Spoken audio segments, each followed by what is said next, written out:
दुनिया की सबसे बड़ी ताकत क्या है? एक नाम और एक पहचान।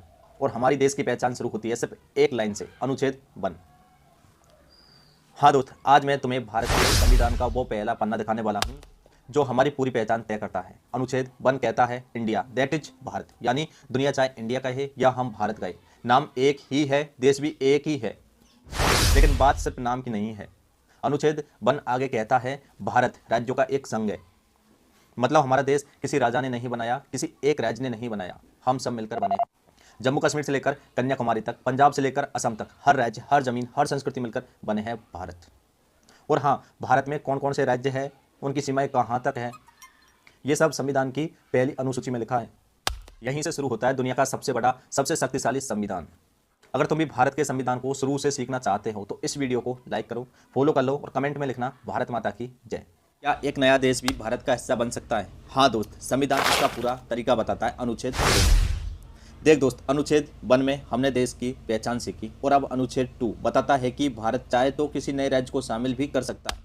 अनुच्छेद 2 साफ कहता है संसद के पास अधिकार है कि वह किसी नए राज्य को भारत में शामिल कर दे और उसकी शर्तें, नियमें, सीमाएं सब तय कर दे। मतलब अगर कभी कोई क्षेत्र, कोई हिस्सा, कोई बाहरी प्रदेश भारत से जुड़ना चाहे तो अंतिम फैसला संसद का होगा। ये ताकत इसलिए दी गई है क्योंकि भारत एक ऐसा देश है जो कानून से चलता है, न भावनाओं से, न कागज से। हम किसी पर कब्जा नहीं करते। अगर कोई हिस्सा भारत से जुड़ता है तो वो संविधान के रास्ते से ही जुड़ता है। यही कारण है भारत को एक शांतिपूर्ण, कानूनी और मजबूत राष्ट्र माना जाता है। अगर तुम्हें भारत के संविधान को किसी आसान भाषा में सीखना हो तो लाइक करो, फॉलो करो और कमेंट करो। जय हिंद। अगर मैं कहूँ कि भारत में एक राज्य का नाम, उसकी सीमा, उसका आकार सब बदल सकता है तो यह ताकत किसके पास है? जवाब है अनुच्छेद 3। दोस्तों, अनुच्छेद 3 संविधान का वो हिस्सा है जहां भारत की भूगोल की किस्मत लिखी है। यह संविधान कहता है संसद को पूरा अधिकार है कि यह किसी भी राज्य की सीमा बदले, उसे छोटा करे, बड़ा करे, नया राज्य बनाए या दो राज्यों को जोड़कर एक बना दे। हाँ, यह सब संसद कर सकती है, लेकिन एक खास शर्त के साथ। जिस राज्य को बदला जा रहा है उसकी विधानसभा से राय मांगना जरूरी है। ध्यान रहे, उनकी सहमति जरूरी नहीं, बस राय यानी रिकमेंडेशन। इसी आर्टिकल 3 के तहत तेलंगाना बना, छत्तीसगढ़ बना, झारखंड बना, उत्तराखंड बना, भारत का नक्शा बदला और देश और मजबूत होता गया। अनुच्छेद 3 दिखाता है कि भारत लचीला है, लोकतांत्रिक है और बदलते समय के साथ खुद को ढाल सकता है। अगर तुम्हें संविधान को ऐसे ही आसान और पावरफुल तरीके से सीखना है तो वीडियो को लाइक करो, फॉलो कर लो और कमेंट में लिखो भारत जिंदाबाद। अगली वीडियो में मैं दूंगा अनुच्छेद 4 जो इन सब का बेस तैयार करता है। दोस्तों, अभी तक आपने वीडियो को शेयर नहीं किया है तो प्लीज़ वीडियो को अपने दोस्तों और पढ़ने वाले विद्यार्थियों तक वीडियो को शेयर जरूर करिएगा। अनुच्छेद 4 कानून कैसे बनता है? दोस्तों, क्या तुम्हें पता है कि नया राज्य बन जाए, उसकी सीमाएं बदल जाए तो संविधान खुद कैसे अपडेट होता है? इसका जवाब छिपा है अनुच्छेद 4 में। अनुच्छेद 2 और 3 बताते हैं कि नया राज्य कैसे जुड़ता है और पुराना राज्य कैसे बदलता है। लेकिन अनुच्छेद 4 असली खेल है, क्योंकि अनुच्छेद 4 कहता है जब संसद नया राज्य बनाएगी, सीमाएं बदलेगी या नक्शा बदलेगा तो वो एक साधारण कानून, ऑर्डिनरी लॉ से ही कर सकती है। मतलब इसके लिए संविधान संशोधन की ज़रूरत नहीं पड़ती। यानी आर्टिकल 4 संविधान को लचीला, फ्लेक्सिबल बनाता है। और सबसे खास बात, अनुच्छेद 4 कहता है कि जब भी संसद ये कानून लाएगी तो वह संविधान के फर्स्ट शेड्यूल राज्यों की सूची और फोर्थ शेड्यूल राज्यसभा सीटें में बदलाव कर सकती है और यह संशोधन माना ही नहीं जाएगा। यही वजह है कि भारत बिना किसी बड़ी लड़ाई, बिना किसी अशांति के नए राज्य बनाता आया है। जैसे छत्तीसगढ़, तेलंगाना, उत्तराखंड, झारखंड, ये सब इसी आर्टिकल की देन है। दोस्तों, अगर तुम चाहते हो कि संविधान की ये पूरी सीरीज़ में रोज़ बनाता रहूं तो वीडियो को लाइक करो और फॉलो कर लो और वीडियो को सेव कर लो ताकि संविधान का प्रत्येक अनुच्छेद आपको याद हो जाए। कमेंट में लिखो जय हिंद। अगला वीडियो होगा अनुच्छेद 5 पर जो बताएगा भारत का नागरिक कौन होता है। दोस्तों, अभी तक आपने वीडियो को शेयर नहीं किया है अपने दोस्तों या पढ़ने वाले विद्यार्थियों तक तो प्लीज़ आपसे एक रिक्वेस्ट है, वीडियो को शेयर जरूर करिएगा। अनुच्छेद 5 कौन है भारत का नागरिक? दोस्तों, अगर मैं पूछूं भारत का सच्चा नागरिक कौन है तो इसका जवाब है किसी किताब में नहीं, संविधान के अनुच्छेद 5 में लिखा है। देखो दोस्त, आज की तारीख में नागरिकता कानून से मिलती है, लेकिन जब संविधान 1950 में लागू हुआ था तो देश को सबसे पहले यह तय करना था कि आखिर भारत का नागरिक कौन माना जाएगा।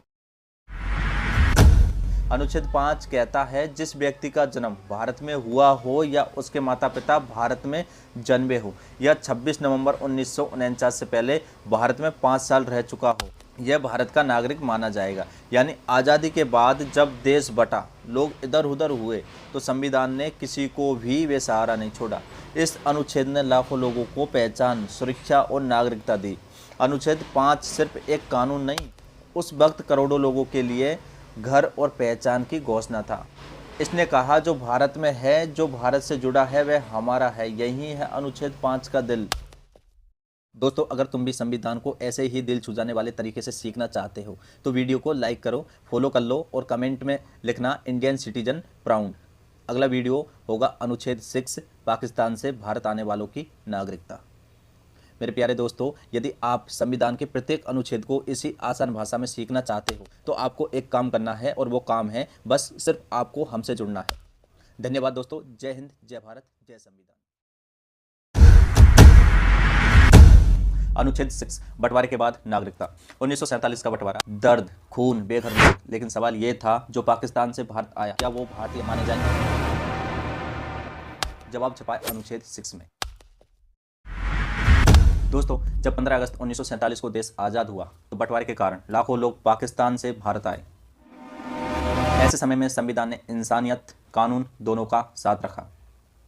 अनुच्छेद 6 कहता है जो व्यक्ति पाकिस्तान से 19 जुलाई 1948 से पहले भारत आ गया और उसका जन्म या रिश्ता भारत से जुड़ा था, उसे सीधा भारत का नागरिक माना जाएगा।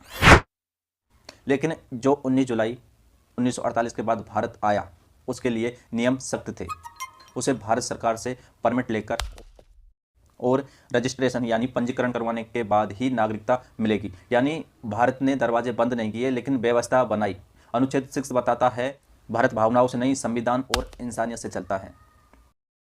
अगर तुम संविधान को सही और सच्चे तरीके से सीखना चाहते हो तो वीडियो को लाइक कर लो, फॉलो कर दो और कमेंट में लिखना संविधान जिंदाबाद। अगला अनुच्छेद होगा 7, जो भारत छोड़कर पाकिस्तान गए उनका क्या हुआ। नमस्कार दोस्तों, जय हिंद, जय भारत, जय संविधान। क्या एक गलत फैसला आपकी पहचान छीन सकता है?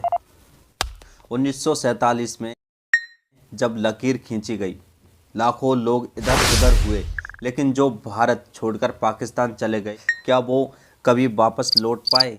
इसका जवाब छिपा है अनुच्छेद 7 में।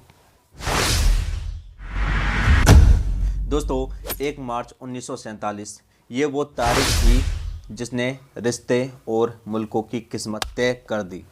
अनुच्छेद 7 साफ कहता है जो इंसान 1 मार्च 1947 के बाद भारत छोड़कर पाकिस्तान चला गया, उसकी भारतीय नागरिकता समाप्त मानी जाएगी।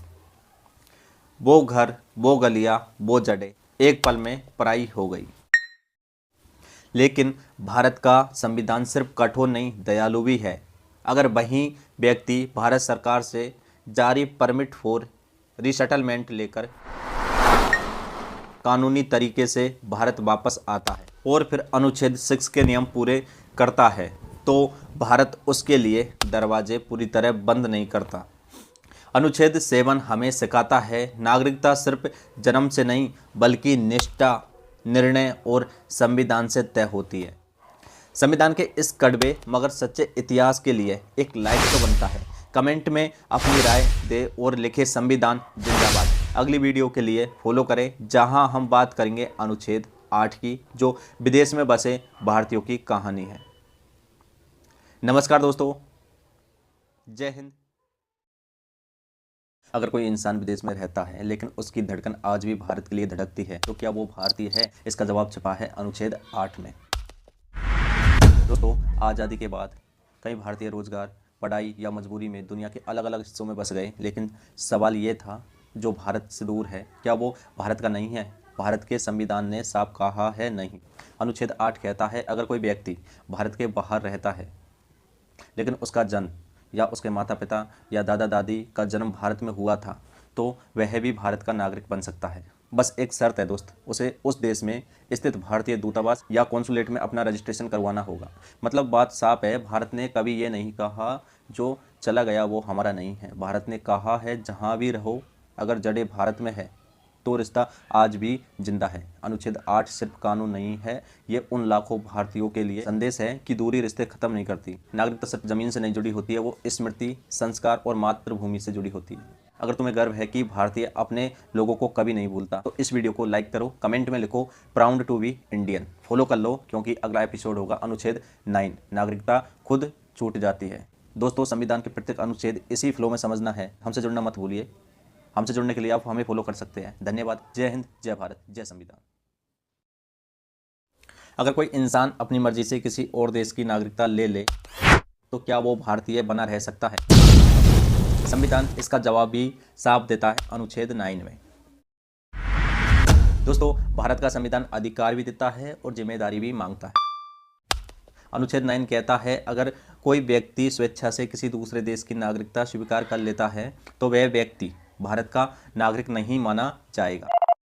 यह फैसला भावना पर नहीं, निष्ठा पर टिका है, क्योंकि नागरिकता सिर्फ पासपोर्ट नहीं होती, वो एक देश के प्रति आपकी वफादारी का ऐलान होती है। भारत साफ कहता है, आप दिल से भारत से जुड़े रह सकते हो, लेकिन कानून में दो नावों पर पैर रखने की इजाज़त नहीं है। इसलिए भारत डुअल सिटीजन यानी दोहरी नागरिकता की अनुमति नहीं देता। अनुच्छेद 9 यही सिखाता है, भारत एक विकल्प है और हर विकल्प की एक कीमत होती है। जिस देश की नागरिकता अपनाई जाती है उस देश के प्रति निष्ठा निभानी पड़ती है।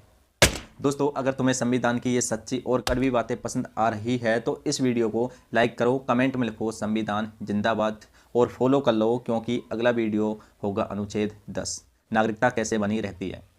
दोस्तों, आपको संविधान के प्रत्येक अनुच्छेद को इसी फ्लो में समझना है, तो हमसे जुड़ना मत भूलिए। आपको हमसे जुड़ने के लिए क्या करना होगा, हमको फॉलो या सब्सक्राइब करना होगा। खैर, मिलता हूँ अगली वीडियो में, तब तक के लिए नमस्कार। जय हिंद, जय भारत, जय संविधान। क्या सरकार का एक आदेश आपकी नागरिकता छीन सकता है? जवाब है नहीं। लेकिन संविधान यह भी कहता है कि नागरिकता कानून के दायरे में चलती है। यह बात बताता है अनुच्छेद 10। नमस्ते दोस्तों, अक्सर लोगों के मन में डर होता है कि क्या कोई सरकार अचानक हमारी नागरिकता बदल सकती है। अनुच्छेद 10 इसी भ्रम को दूर करता है। यह अनुच्छेद कहता है, जो व्यक्ति संविधान लागू होने के समय अनुच्छेद 5 से 9 के तहत भारत का नागरिक था, वह नागरिक बना रहेगा, लेकिन एक बहुत महत्वपूर्ण बात के साथ, subject to any law made by parliament. इसका मतलब यह है कि न तो कोई अफसर, न कोई मंत्री, न कोई अस्थायी आदेश आपकी नागरिकता छीन सकता है।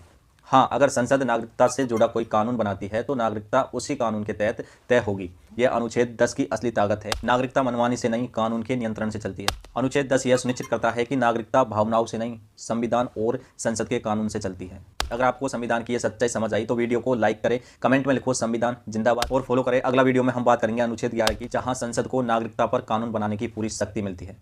दोस्तों, अगर संविधान के प्रत्येक अनुच्छेद को इसी फॉलो में समझना चाहते हो तो हमसे जुड़ना ना भूलें। हमसे जुड़ने के लिए आपको क्या करना होगा, हमें फॉलो करना होगा या सब्सक्राइब करना होगा। मिलता हूं अगली वीडियो में, तब तक के लिए नमस्कार। जय हिंद, जय भारत, जय संविधान। क्या आपको पता है भारत में नागरिकता का आखिर फैसला किसके हाथ में है? जवाब छिपा है अनुच्छेद 11 में। नमस्कार दोस्तों, अनुच्छेद 5 से 10 तक हमने समझा कि नागरिक कौन बना और नागरिकता कैसे बनी रहती है। लेकिन अनुच्छेद 11 एक कदम आगे जाता है। यह अनुच्छेद साफ कहता है, भारत की संसद यानी पार्लियामेंट के पास यह पूरी शक्ति है कि वह नागरिकता से जुड़ा कोई भी कानून बना सकती है। मतलब कौन नागरिक बनेगा, नागरिकता कैसे मिलेगी और किस परिस्थितियों में नागरिकता खत्म हो सकती है, इन सब का फैसला सिर्फ संसद करेगी। अनुच्छेद 11 की ताकत से साल 1955 में सिटीजन एक्ट बना, जिसके नियम आज भी देश में लागू है। अनुच्छेद 11 यही सुनिश्चित करता है कि नागरिकता का फैसला किसी एक व्यक्ति या अधिकारी का नहीं, बल्कि जनता द्वारा चुनी गई संसद का हो। अनुच्छेद 11 बताता है कि नागरिकता भावना से नहीं, देश के हित में बने कानून से चलती है। संविधान की यह ताकत समझ आई तो वीडियो को लाइक करें, कमेंट में लिखें संविधान जिंदाबाद और फॉलो करें। अगली वीडियो में हम शुरू करेंगे मौलिक अधिकार, जो हर भारतीय की असली ताकत है। दोस्तों, संविधान के प्रत्येक अनुच्छेद को इसी फ्लो में समझना चाहते हो तो आपको एक काम करना होगा, हमसे जुड़ना होगा, और हमसे जुड़ने के लिए क्या करना होगा, हमें सब्सक्राइब या फॉलो करना होगा। नमस्कार दोस्तों, जय हिंद, जय भारत, जय संविधान।